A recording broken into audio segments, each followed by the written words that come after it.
It's great to be here again. Thank you. I've been doing this talk for a couple of years here. I teach a class on qualitative and mixed methods research, which Matthew has taken, so this is it's an attempt in a 1 hour or less time slot to summarize an entire semester course. So it's a little bit of a whirlwind tour, but I welcome your comments and questions as we go along. So feel free to pipe up and ask questions. So I'm really going to give you a brief overview of qualitative research and what it looks like, and then also a very brief introduction to mixed methods research. Can I just see in the room how many people have some experience with qualitative research? Okay, so quite a few. That's good. Okay, so just to start out, and what a lot of you already know, what is qualitative research? Well, it is scientific and systematic research that really seeks to understand a topic from the perspectives of the people who are experiencing the issue. And it's really good when you need to get in-depth, culturally specific information about things that are considered kind of soft and are hard to measure with, quantitative surveys or scales or, laboratory tests, like people's values and opinions, their social context, social norms, things that are really less tangible, like gender roles or religiosity or stigma, which is something that I study a lot. And so instead of really looking at, levels or causal relationships, what you're really looking at here is why things happen, how they happen, and under what circumstances they happen. And you're really looking for a deep understanding. You don't want to just get a surface understanding of what's going on. You really want to understand underlying mechanisms.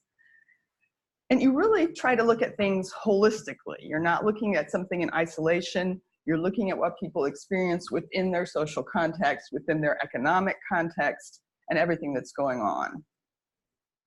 It's often very exploratory. So you may not know much about a topic yet. You may not understand a lot. So you need to really just explore and find out what's going on before you get into maybe more quantitative or mixed method studies. But then you can get some insight into what people's decisions mean to them and what their actions, why they do the things they do.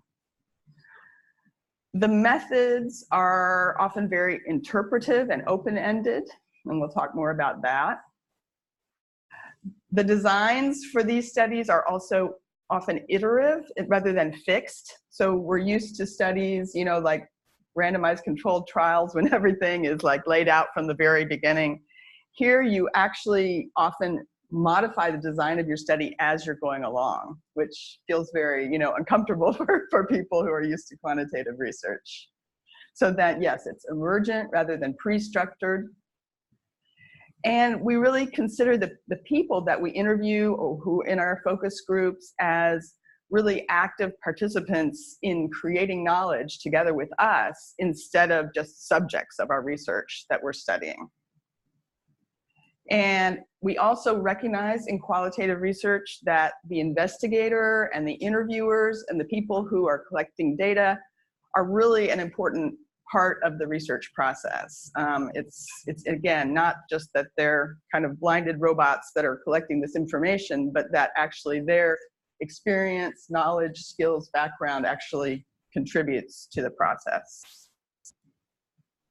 So what do you guys know? What comes to mind when you hear qualitative research methods? Focus groups. Focus groups. Grounded theory. Ethnography. And ethnography. Great, those are some good ones. In-depth interviews, or sometimes people call them key informant interviews or in-depth interviews. Those are the one-on-one interactions. Focus groups were mentioned. Observation also has an important role in qualitative research, and that can be either participant observation, where the data collector actually engages in the activity with people that are doing it, or non-participant, where the observer stands back and observes. It also includes kind of content or thematic analysis of documents. That's also can be done with qualitative methods. Other things that can be considered within the scope of qualitative research include cognitive interviews, when you try to understand how people respond to survey items. There's some more structured methods where you get people to make categories out of things. People also use photographs. They have participants take photographs of their environment and the issue they're interested in and analyze those photographs. Often a lot of community-based participatory research projects include qualitative research. It's not a qualitative method in itself, but when we are working with communities and involving them in the data collection and the generating ideas about the problems, often qualitative methods work really well. And there's something called nominal group technique, where you can a little bit more systematically get the ideas of a group and ranking of priorities. Yes? I'm completely naive to this area. I have a bit of experience. I recently reviewed a paper where they mentioned ethnographic methods.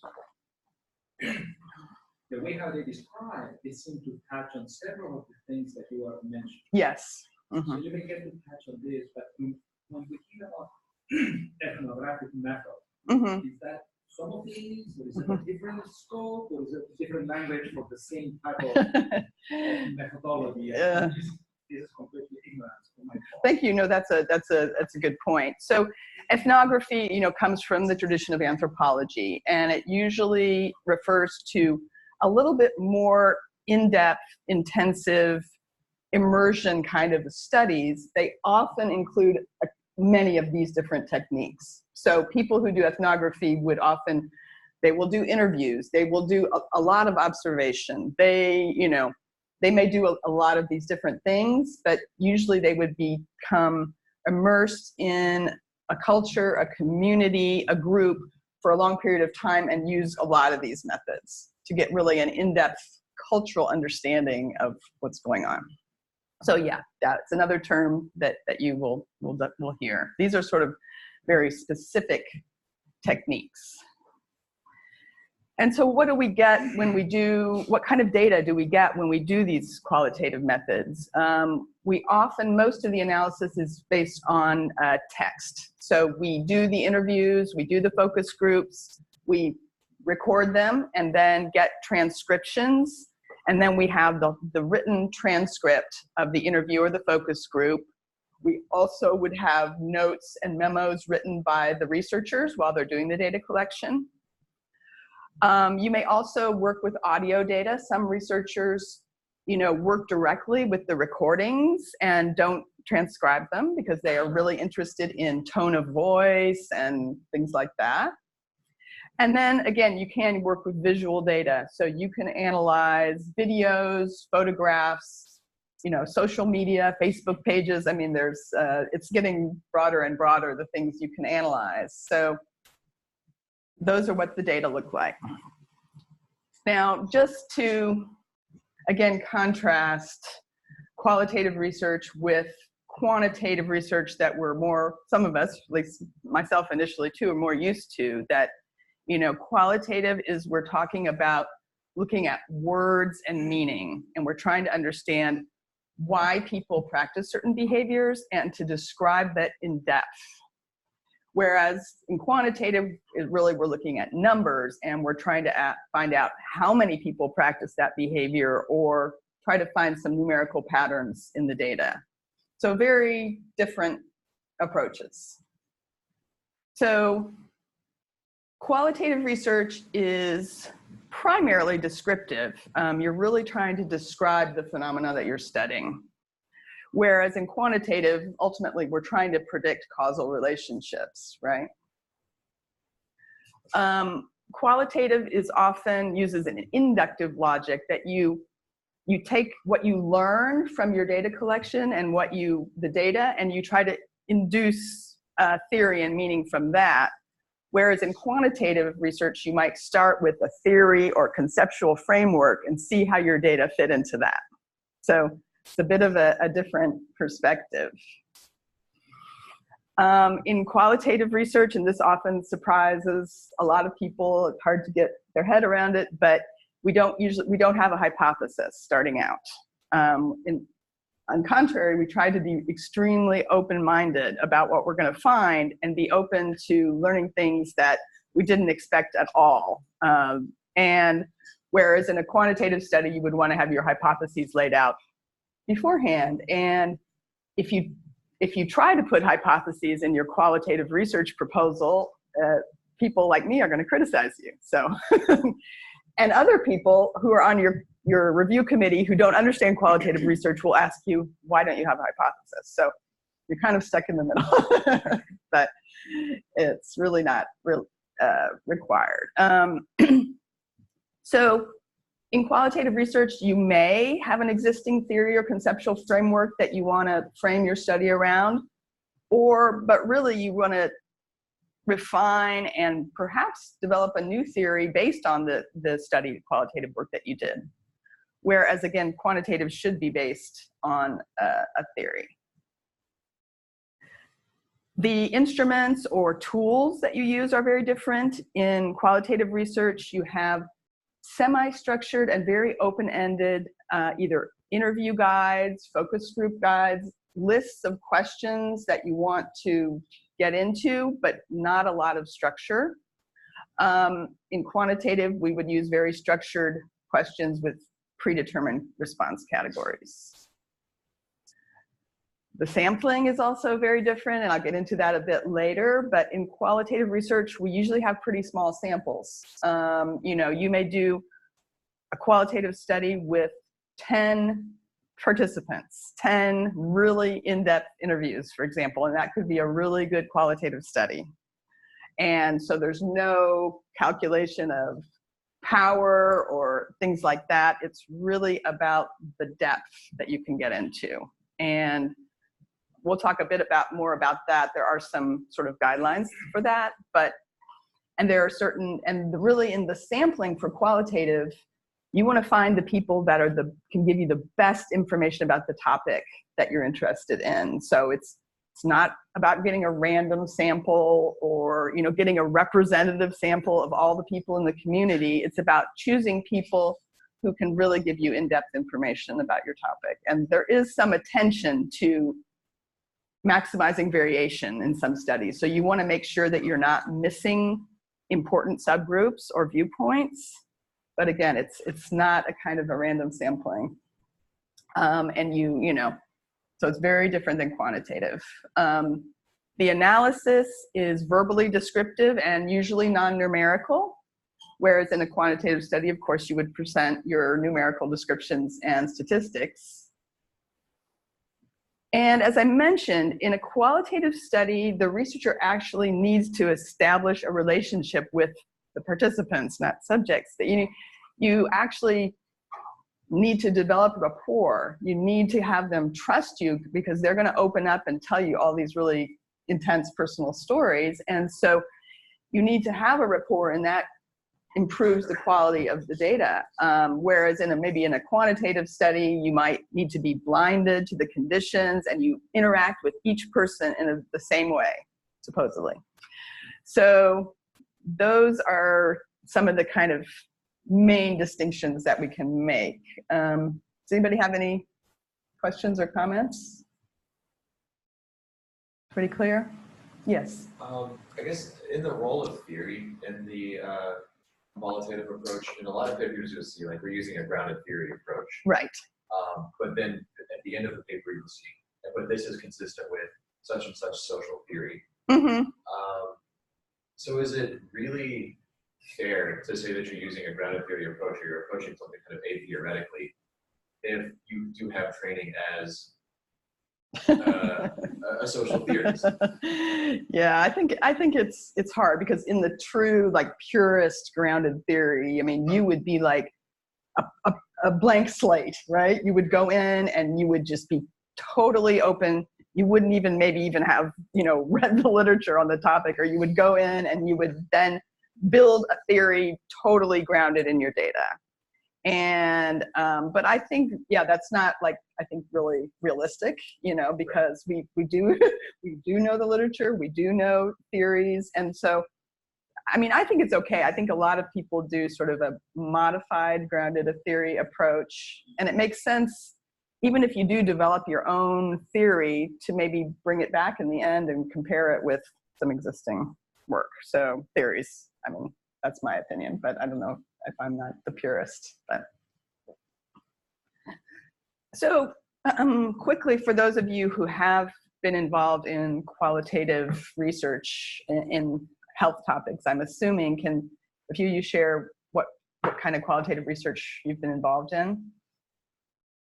For those of you who have? Yes. I did a study looking at youth with first episode psychosis. We were looking at their experiences of a healthy lifestyles intervention program.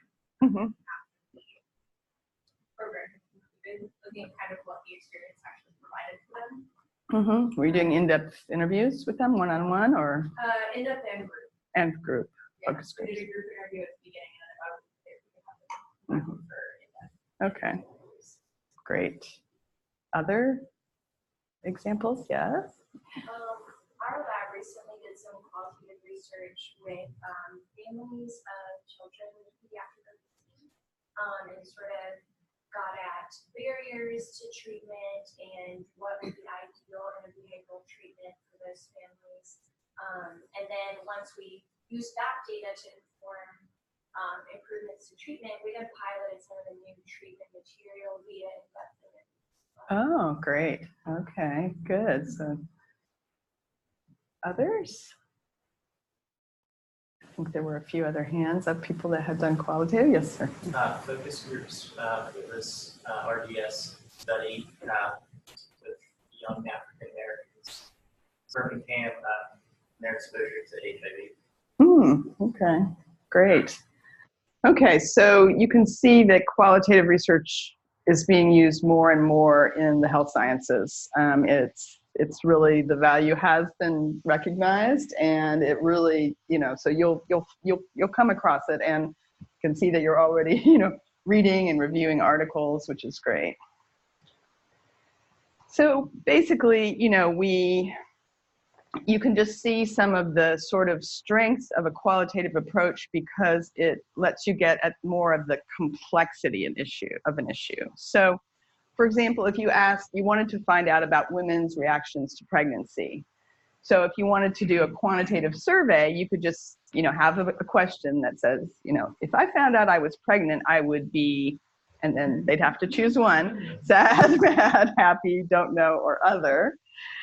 And whereas if you use a qualitative approach, you would ask them in a very open-ended way, please tell me how you would feel if you were pregnant. And so this person would say something like, the worst possible thing that could happen to me right now would be to get pregnant. I love my son and I do want more kids, but I have plans. There are things I want to do. College, my job, my parents would just die. And my friends they wouldn't understand. If I got pregnant now, I would kill myself. But the love of a new baby, the smell, that skin, oh man, that is wonderful. So you can see that, she would have had a hard time probably fitting herself into one of those categories. There's a lot more complexity and nuance in what people really experience. And so we know that these surveys with predetermined answer choices may not always yield the best results. One, especially if you don't really know the realities. And, researchers may come up with categories that are not really reflecting how people feel about things. So using open-ended questions really, releases your participants from those categories and lets them really talk about everything that they feel about a topic. So, and it's not saying that closed-ended questions don't have their place, but often the role of qualitative research is to initially very, in a very open-ended way, elucidate responses, and then perhaps create questionnaires that have appropriate responses. So I'm not going to have time, and here's where ethnography comes in, but I'm not going to have time to really go in depth into all these different qualitative approaches. There are many different schools and approaches to doing qualitative research, and sometimes people do sort of a mixture of one and the other, but these are some of the sort of major ones. So phenomenology, mainly, rising from sociology, is just really trying to understand how participants understand, experience, interpret, and really understand their own life experiences. So what is the lived experience of this phenomenon? And so we do use that in health research to understand how people experience a health issue. We've already mentioned grounded theory, and I'm going to talk about that. And that is an approach where you're gathering data and using it to create your own theory about why something happens, how something happens. I'm going to talk a bit about that more. Ethnography, again, really has the goal of the researcher developing an insider's view of how a particular cultural group sees their world. So again, really immersing yourself in that culture or group, which could be, Birmingham high school students. I mean, doesn't have to be, people off in Papua New Guinea or something, right? It's a group that has a cohesiveness that you want to understand. Narrative research is another approach, and that's when you're really getting in depth into the lives of individuals. And so you might do a series of interviews with people to really understand their entire life trajectory. And so this would usually have maybe small samples, because you might do 5, 6, 7, I don't know how many interviews with a single person to really understand their entire life and do like life histories. I haven't seen that used as much in health, but it is used in a lot of disciplines. Case study is another approach, and this can be pretty useful in the health sciences, is trying to understand different cases. So for example, maybe you're studying health departments that are successful or not successful in vaccination campaigns. And so you might choose some health departments that are really successful and some that are not so successful. And in each case, you would study multiple things. Like you would do interviews, you would study documents, you would do observations, you would use a multiple variety of methods to really understand each case. So it also can be useful.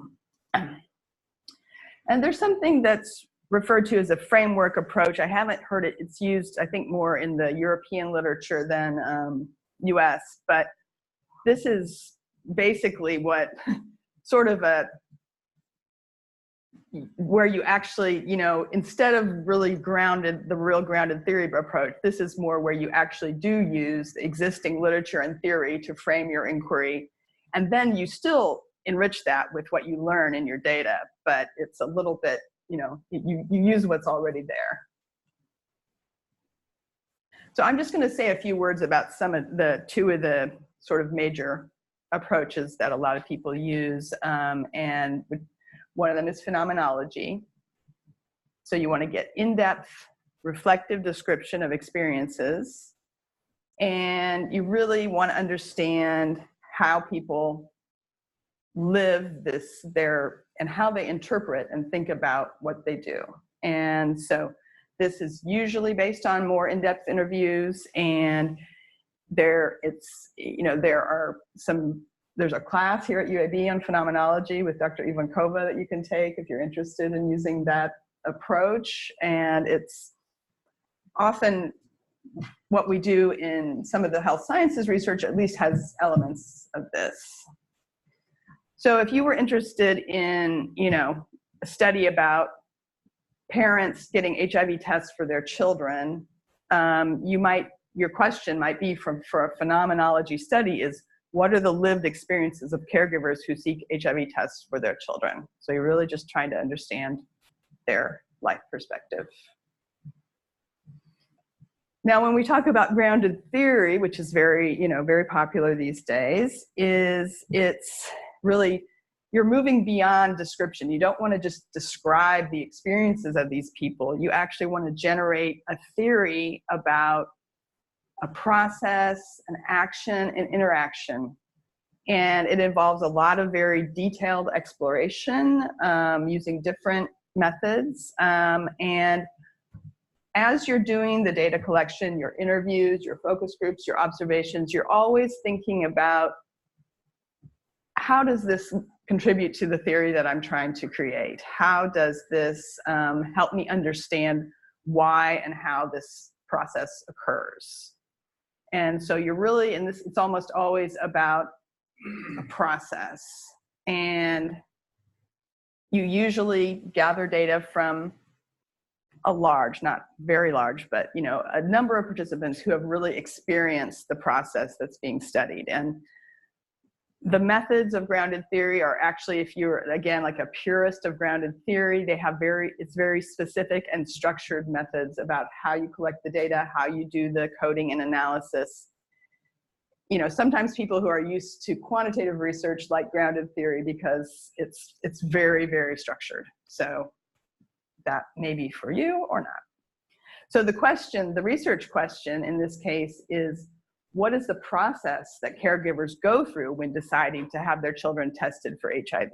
So again, it's more about a process, about a behavior, about trying to understanding why something happens or why something doesn't happen.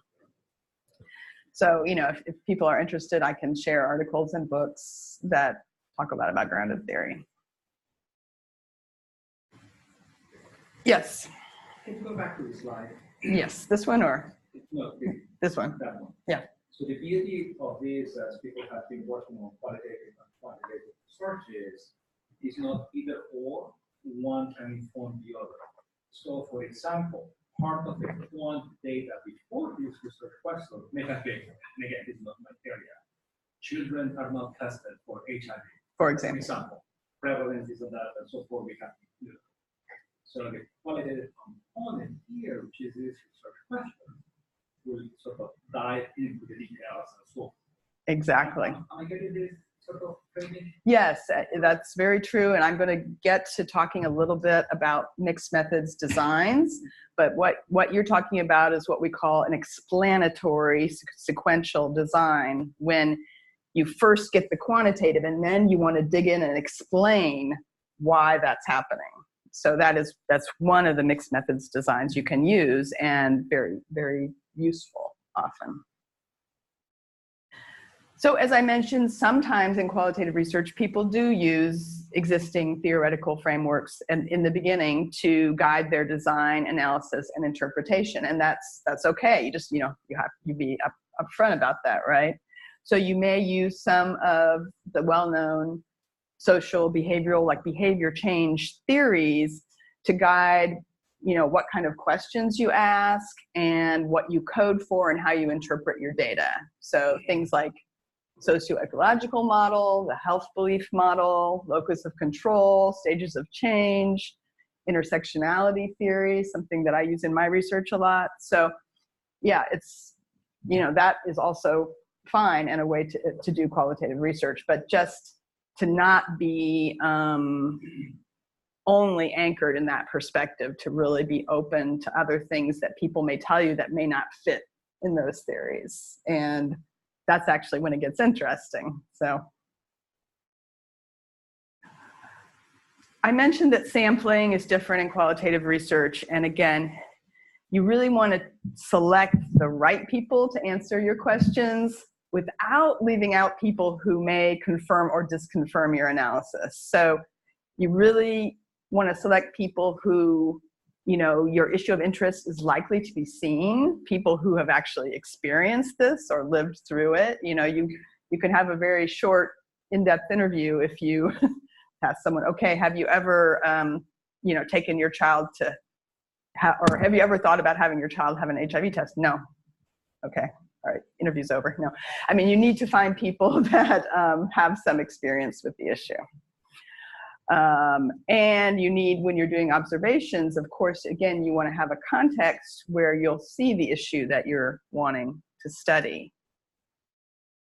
And so the methods that we use to sample in qualitative research are a bit different. So purposive or theoretical sampling is really choosing people according to, again, really people that you think are going to be most informative about the topic that you're interested in. And, you know, it can't, as you're developing a theory about why things happen the way they do, that can influence your sampling. If you think that age is an important issue in why people decide to do this or that, then you may think, okay, I've got to interview both younger and older people to really understand that. And then some studies set sort of quotas for the numbers of types of each people they want to interview, like age, gender. Again, thinking about what are the important subgroups that may differ on the phenomena you're trying to study in what you're about. You know, is it race? Do you know that, you know, blacks and whites see this issue very differently often, and so you want to make sure that you interview both blacks and whites? Or is it income? Or, you know, is it something? But those things you have to think about in the beginning as to what you want to, the variation you want to make sure that you have in your sample. And again, as you're going along in your study, you may realize that you've maybe left out a really important group. Maybe you learned about it in your first few interviews. And so then you may have to revisit your sampling strategy and maybe even go back to the IRB and amend your protocol to include a group that you hadn't initially thought about. Yes? Mm-hmm. I'm learning research, and we're not, you know, you get to a point where you reach saturation. Yes. But this is kind of, I've never done a qualitative study, and it's been told that it's just obvious. But if you have no clear, I guess, identified hypotheses or targets, how do you know if it's obvious? Yeah, no, it's a good question, and I do have some slides about saturation, but which I'll get to. And so usually, what we do is, you know, when we're starting out with the study, we make some estimates of, you know, the groups that we need to cover, and making sure that we have, you know, if you're doing interviews, maybe 5 to 10 people in each group. So you're not basing everything on a single person's interview, perhaps. But then you do need to go through this as you're going along. The saturation has to do with when you're doing interviews or focus groups and you get to the point where you're not getting any new information. You're just hearing the same themes come up and up again. And you really feel like you've kind of understood the phenomena that you're trying to study. It's not very cut and dry. It's not easy. And I would say in reality, probably a lot of studies may, for practical reasons, just kind of set out the number of interviews they're going to do in the beginning and just do those and not. But, you know, I think ideally you're supposed to, and, you know, I have had studies where we said we often in IRB, we say we're going to do up to 40 interviews, for example. We don't, and that way we can, once we feel like we've got enough, we can stop at 30 or 35, but we want to have that flexibility to do what we think, you know, will work. Some qualitative studies use snowball sampling. So this is with, you know, especially with hard to reach or marginalized populations. Injection drug users in Birmingham, you may interview one and then you ask him, can you refer me to someone you know who's similar like you, who would be willing to talk to me? And so even though it might be critiqued, I think for some populations, it's a very useful method when you can't find these people easily. They're not out in the open. You're not going to put up, you know, a flyer necessarily. So you need to use snowball. And I think our colleague mentioned respondent-driven sampling, which is kind of a method of snowball sampling where you get people to refer other people like them to be in the study. But it's got some mathematical modeling that kind of weights that for the fact that it's not a random sample. So that's an interesting one. Then how do you get the first part of your snowball?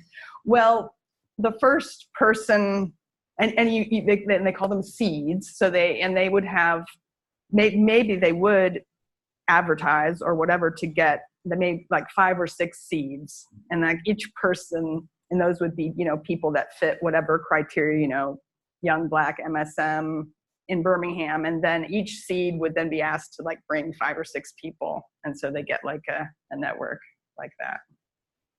I actually haven't done one, but but you have, so you can tell us more.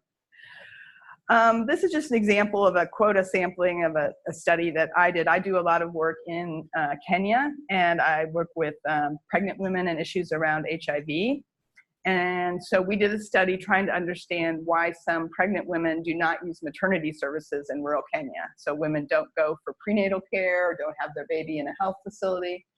And so we, based on, you know, our own prior research and, you know, things of other work, we thought about all the different people who kind of are influencing this process. And so we did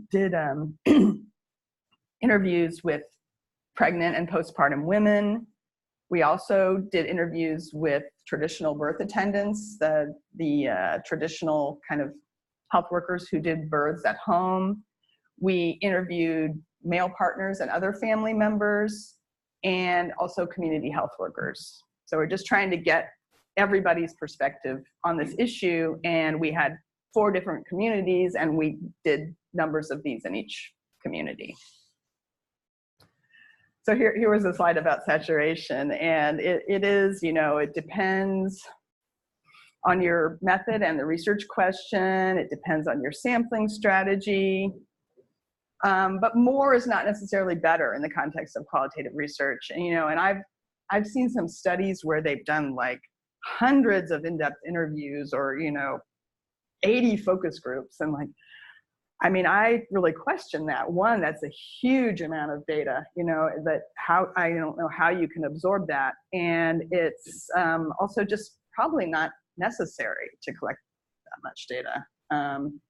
So again, with saturation, you've either really fleshed out all the parts of your theory that you're trying to understand or build.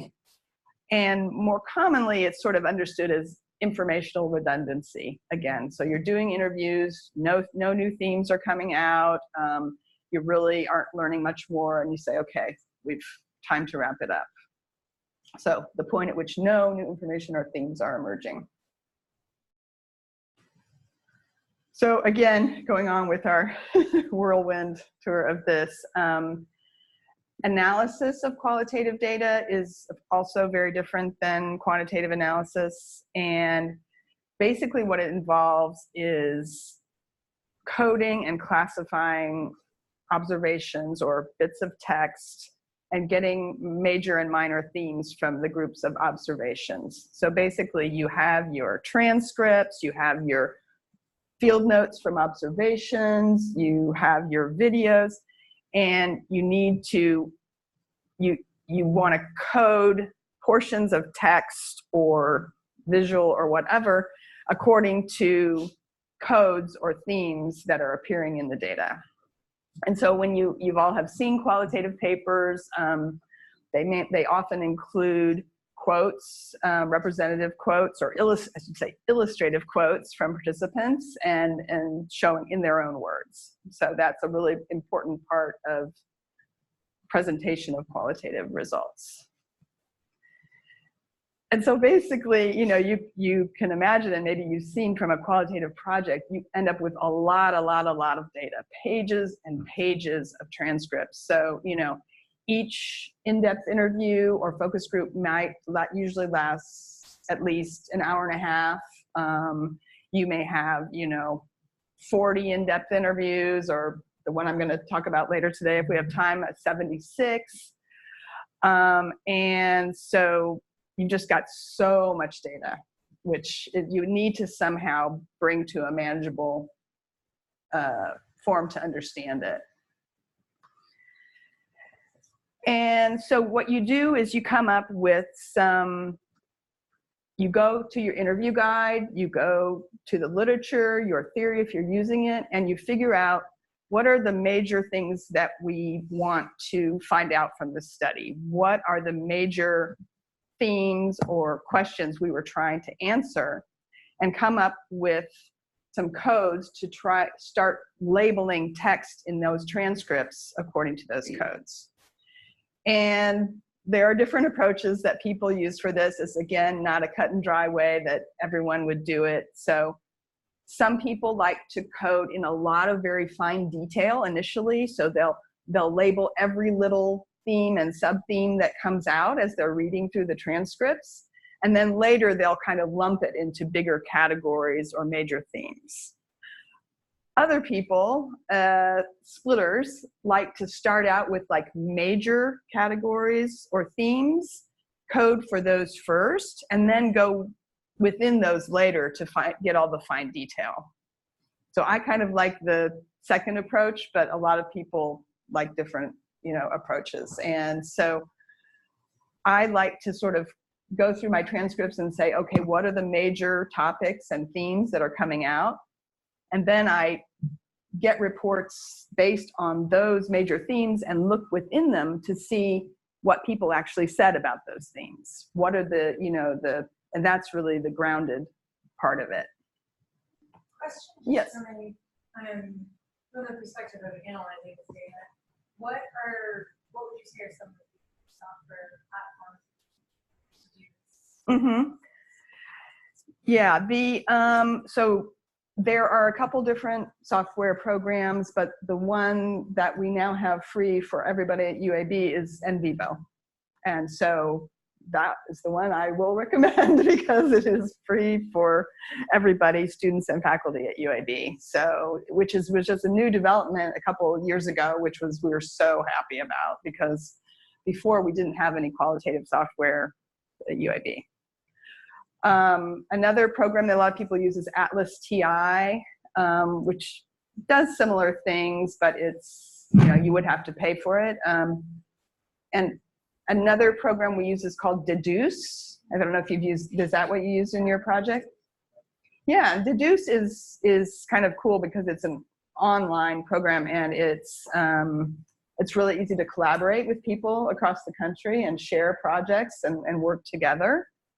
That one has like a monthly fee that you have to pay for using it. So, but really at this point, NVivo is probably the way to go.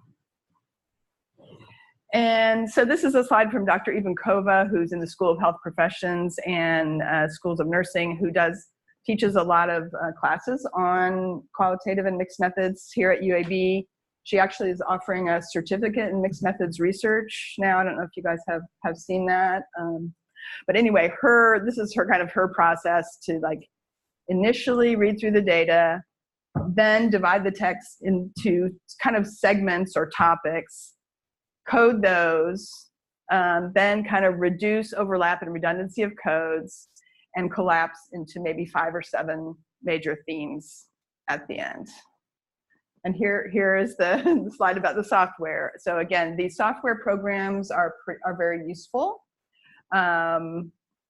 It's really just a tool for organizing, reviewing, coding your data. It's not going to analyze the data for you. It's not going to come up with your theory, your grounded theory. So you really have to do all the kind of thinking and hard work yourself.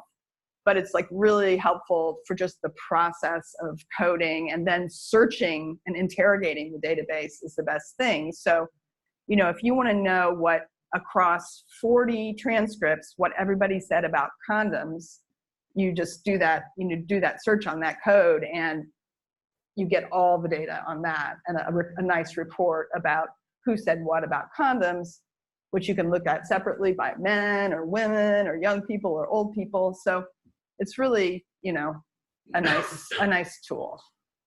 So, and I think some people say that, if you have a really small project, maybe you're only doing 10 in-depth interviews, you might be able to get away with not using software and just doing it by hand. like we used to do in the old days with, you know, colored Post-it notes and highlighter pens. But I mean, for myself, I would definitely use the software for any size project, just because it's just more systematic, and it makes it easier to search. Just briefly, there are some critiques, of course, of qualitative research. I mean, still in this day and age, some people feel like it doesn't have scientific rigor. They think it's just journalism or reporting, and it's just like anecdotal. And people have a hard time getting their head around, you know, well, this is biased, you know, they say, because, okay, you only, you know, interviewed 5 people or 10 people, and, you know, maybe the researchers had their views about this and that. I mean, there is, you know, there is a room for bias, but I think in qualitative research, we try to be very reflexive and thinking about our own biases, and actually reporting and talking about them maybe in the write-up, you know. So if, like, for example, you're doing a study of homeless youth, and you're actually a nurse who works in programs with homeless youth, you sort of have to own that you've got, you know, your own experiences, you've worked with this population for years, you have some of your views may have influenced the way the data were collected, and really think about that. So it's just a different view on it. They say it lacks reproducibility or lacking generalizability.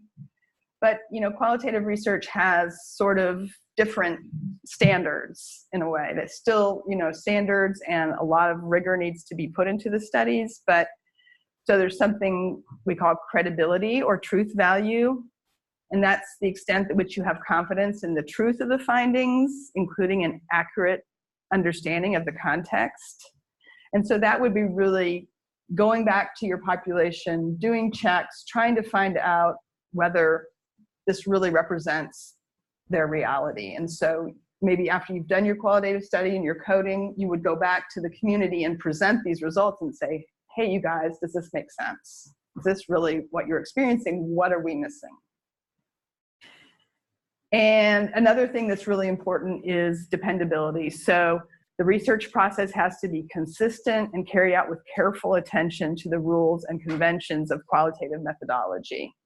And so you'll see that journals are now getting more and more savvy about what they want to see reported in qualitative manuscripts, in terms of, you know, how you did your sampling, who did the interviews, what kind of guide did you have, how did you check for credibility.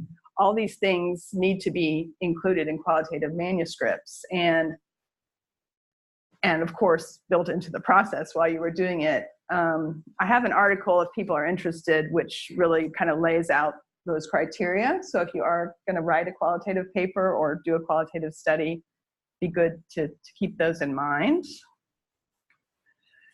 This confirmability is, again, getting another aspect for the credibility is to, again, confirm by audits or member checking or other methods that the data reflect as accurately as possible the participants' perspectives and experiences.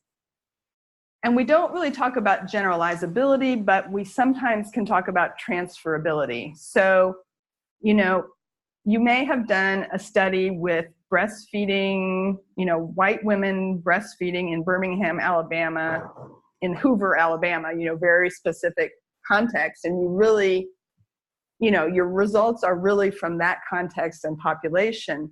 But in the discussion, you may speculate about the fact that some of these results may be transferable or in other contexts. They may have other similar contexts. So that's another criteria. So any thoughts or comments about qualitative before I say a few words about mixed methods?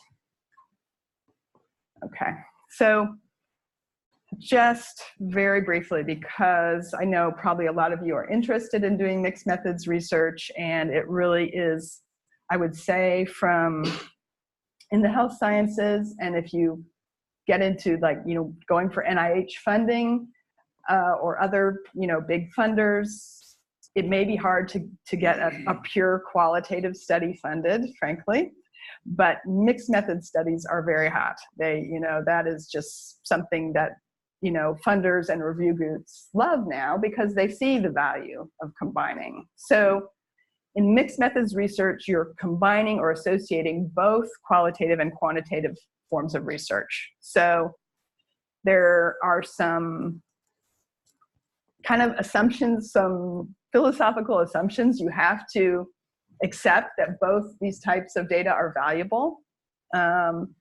You use both qualitative and quantitative approaches, and importantly, you use methods to mix those. So if you just do some qualitative and do quantitative and you report them separately and don't try to integrate them, that's not true mixed methods research. And so I sit on NIH study sections, and if people say they do a mixed methods study and they don't talk about integrating the two strands of data, I will ding them seriously because that's my area. But so it's really more than just collecting and analyzing both types of data. So, and really it's when you use both of these qualitative and quantitative, the strength of the study is going to be greater than either one separately, because you're kind of taking advantage of these two different really mindsets and perspectives and really bringing those together to really understand your issue. So in a mixed method study, it's important that you collect and analyze really rigorously both qualitative and quantitative data. So you can't like do a really strong randomized control trial quantitative and then do a kind of, not very rigorous, a few interviews to understand it. I mean, both elements have to be really rigorously and well done. And that means often working in teams, right? Because maybe any person may not have all the expertise to do both qualitative and quantitative research really well. So that's why we work together. And so you can mix the two forms of data concurrently, sequentially, or in an embedded way. And often in these designs, the researchers state which data they're sort of giving priority to. So you may be doing mainly a quantitative study, but you're doing a small qualitative component, and so you're really giving priority to the quantitative, or vice versa. Or you may give priority to both. And so there are some different designs, and we mentioned that earlier, and I'm not going to talk about all of these.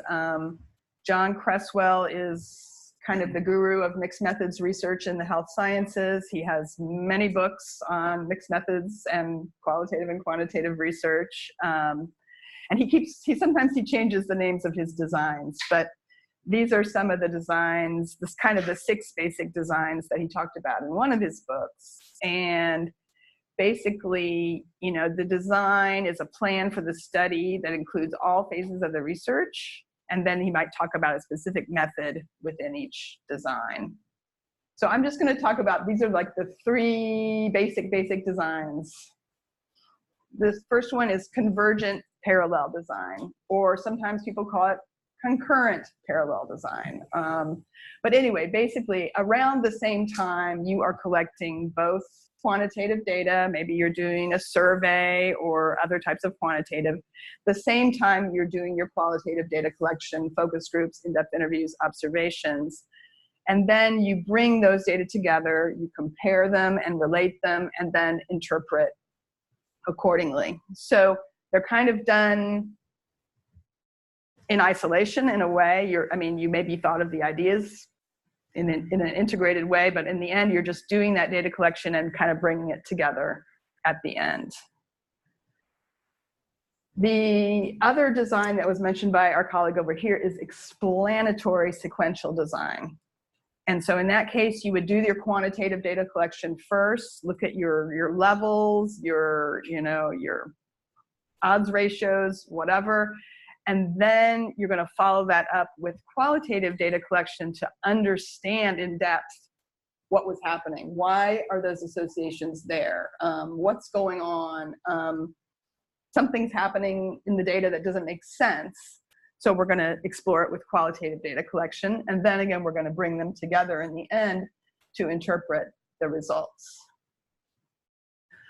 The other design, very common design, is what we call the exploratory sequential design. And in that case, you start out with qualitative. So, and again, this could be in an area where you don't know much about the topic and you really need to just explore initially and find out what some of the major variables might even be, and, you know, really thinking about that.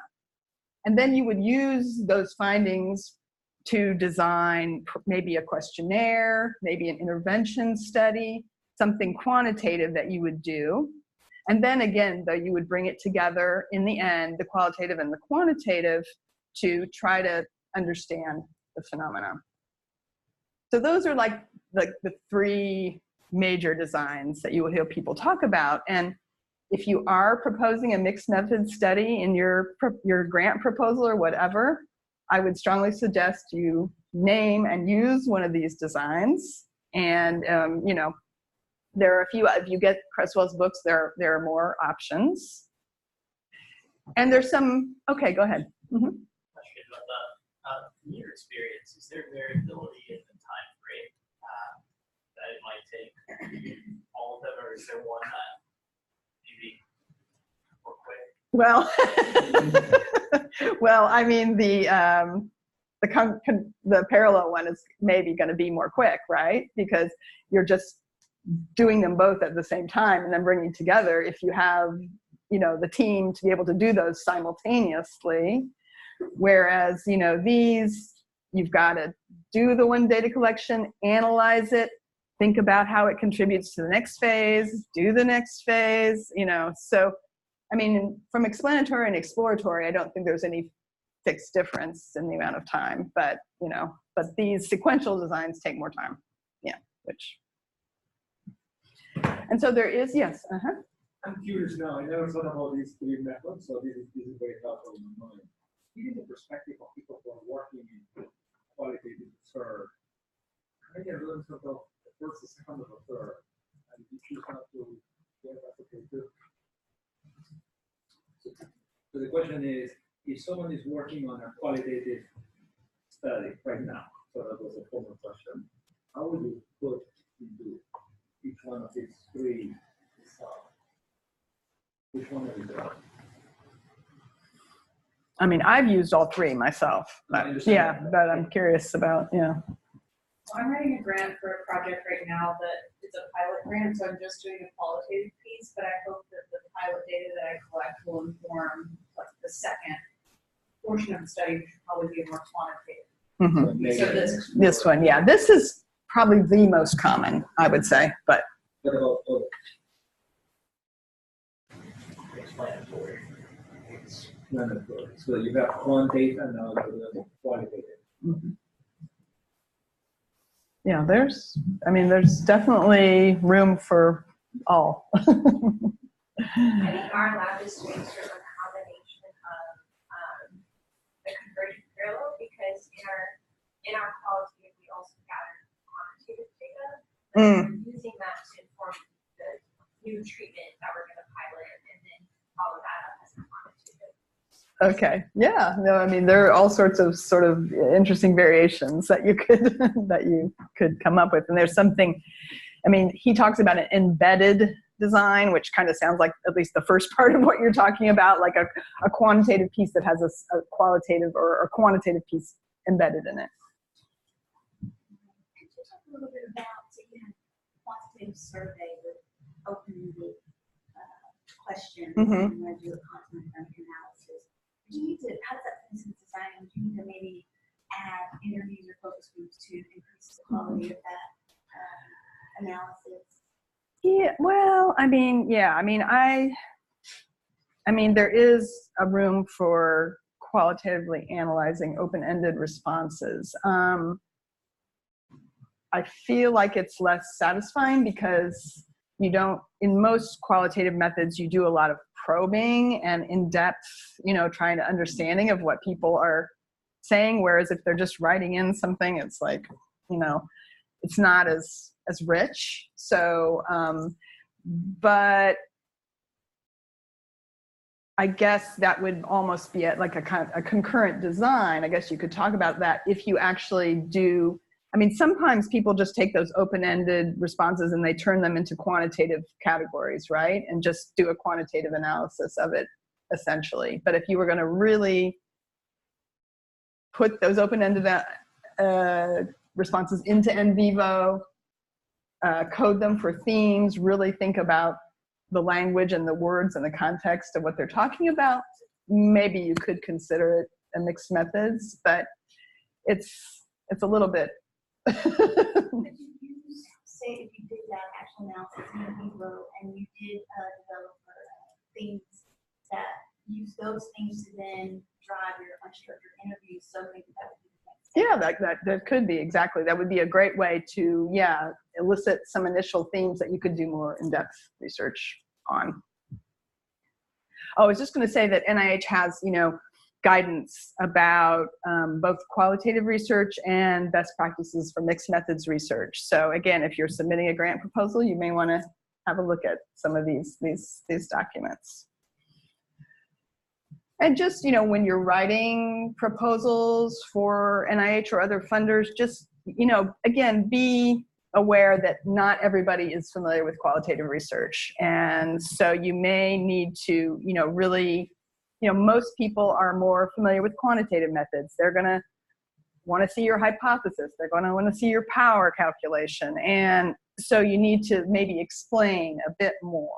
And, you know, and some concepts have different meanings and may be applied very differently in qualitative and quantitative contexts. And so, you know, you can't, you know, you may not just want to say, oh, a theoretical or a propositive sampling method will be employed, or data will be collected using semi-structured interviews and participant observation. You might have to explain those terms a bit more and what you mean by that.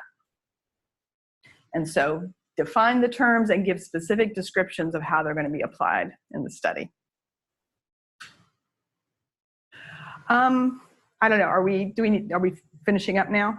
I don't know how you guys use, what is the time frame for this?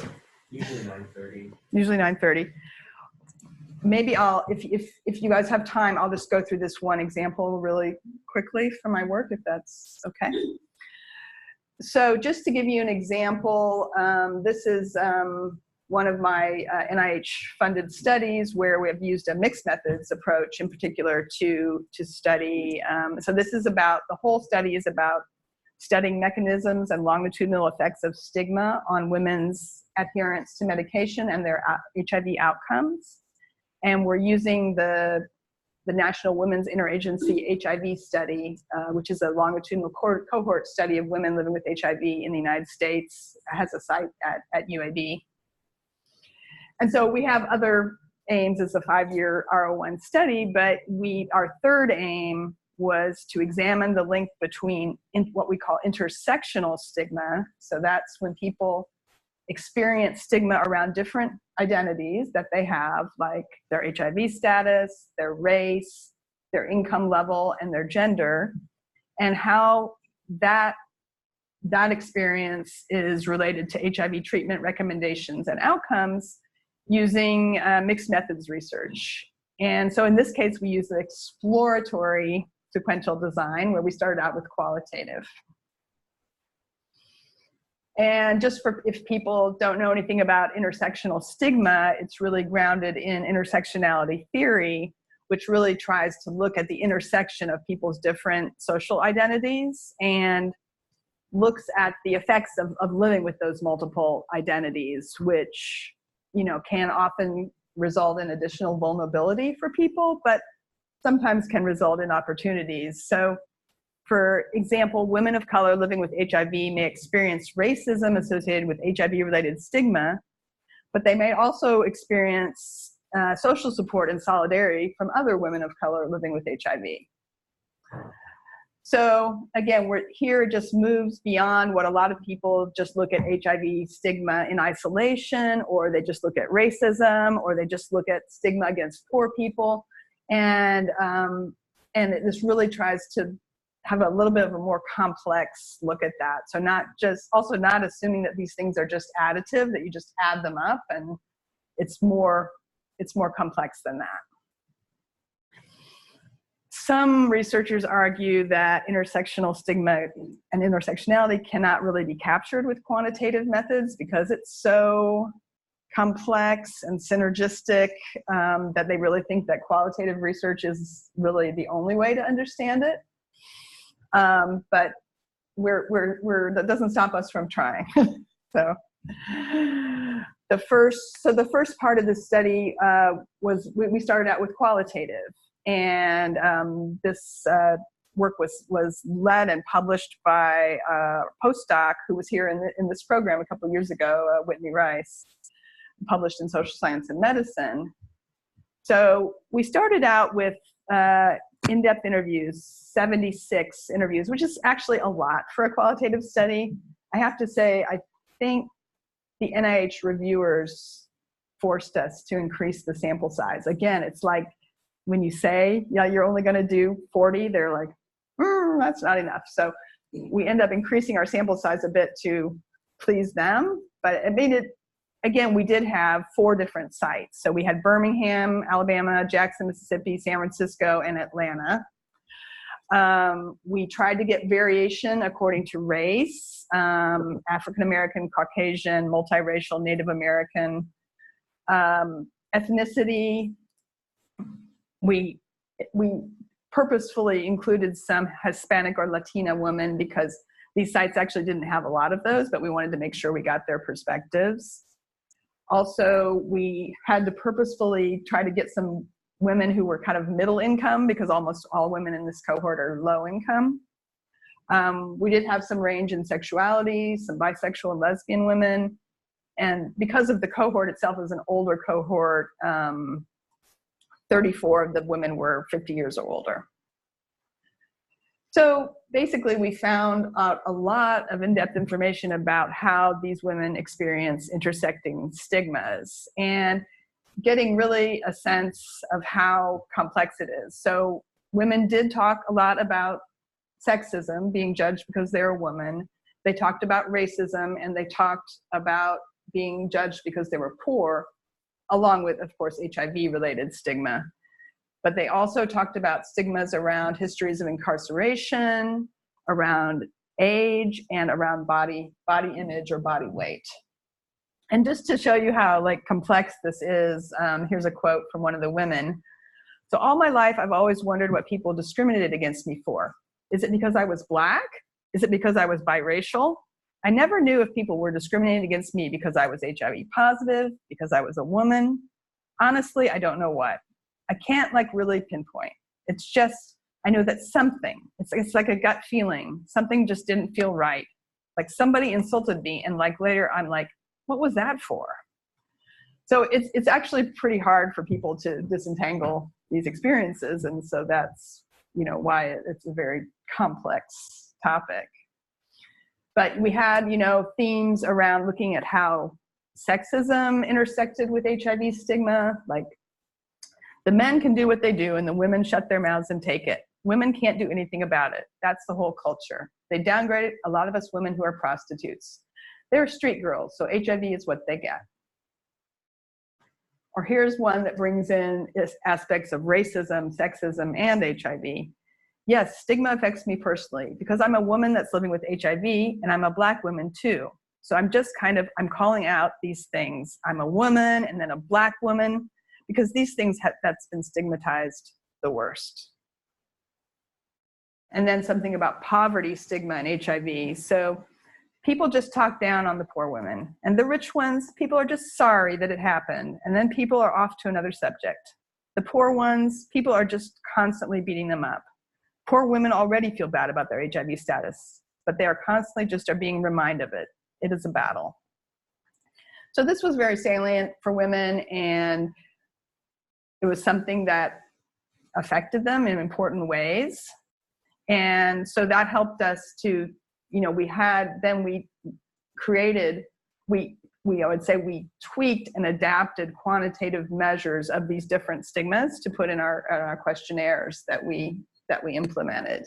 And I'm not going to go into a lot of detail about this, but then we did something called latent profile analysis, where you try, basically what you try to do is get different profiles or groups of people according to the different, in this case, stigmas that they experience.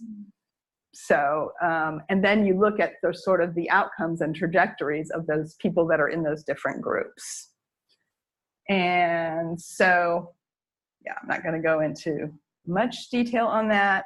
And even I'm not going to go into too much detail on the results, but we did find that there were sort of 5 different classes or profiles of women in our sample, according to looking again at poverty stigma, gender stigma, HIV stigma, and racial stigma or racism. And so you can see that they're like, some people are like high on all of these. They report very, very high levels and experiences of stigma and discrimination around all of them, like to the far right. And then there's some people who report very low on all of them. And then there are others that, you know, report different combinations of them. But what we did find is, in comparison with those people who are low on them all, people in these combined categories had much worse outcomes in terms of their medication adherence, their HIV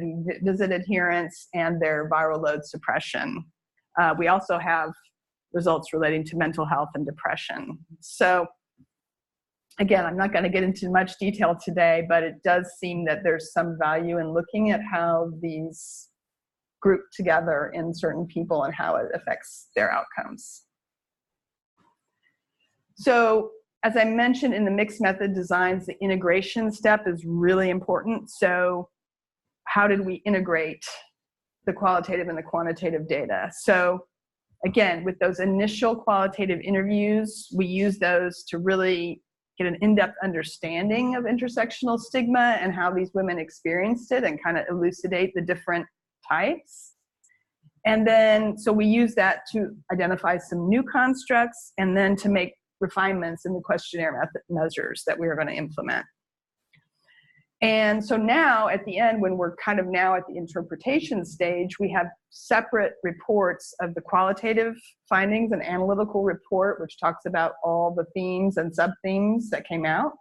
And then we also have our report of quantitative findings. And so, like for each thematic area, we would put side by side in tables or charts, what did we learn from the qualitative? What did we learn from the quantitative?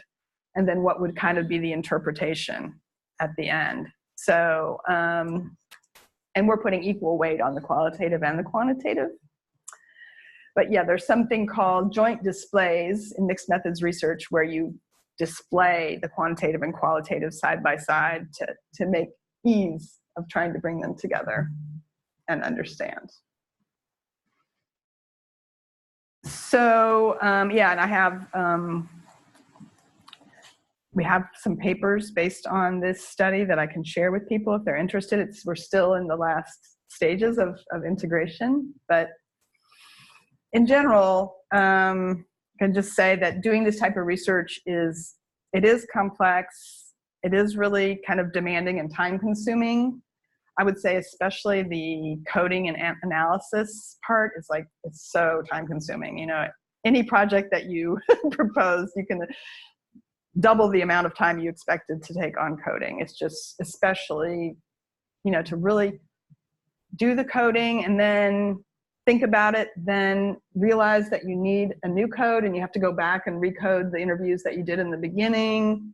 And often we work in teams, so the teams have to come to consensus. So it's a lot of work, but it's also really engaging, really satisfying, and really fun. To really, I mean, doing the interviews is it's often a really great experience both for the researcher and for the participants. The participants often have never had the opportunity to talk in depth with anyone about the issues that you're talking about. So for them, it's like they will often like be, thanking you at the end for, involving them in your research, because it can be very cathartic, to talk about stuff. And it's really to really see things in people's own words and experiences and really understand their perspective, I think is really satisfying. And so, if you can get that kind of in-depth understanding and really apply that to your health issues and services and interventions, I think that we have the best chance to really develop, effective and lasting change. So I'm a big advocate of it, obviously, and I hope that you all will continue to do qualitative and mixed methods research, and feel free to contact me or reach out to me if you have questions or want advice on any projects that you're doing. And so, okay, any questions or comments as we're wrapping up? Yes. I just have one, because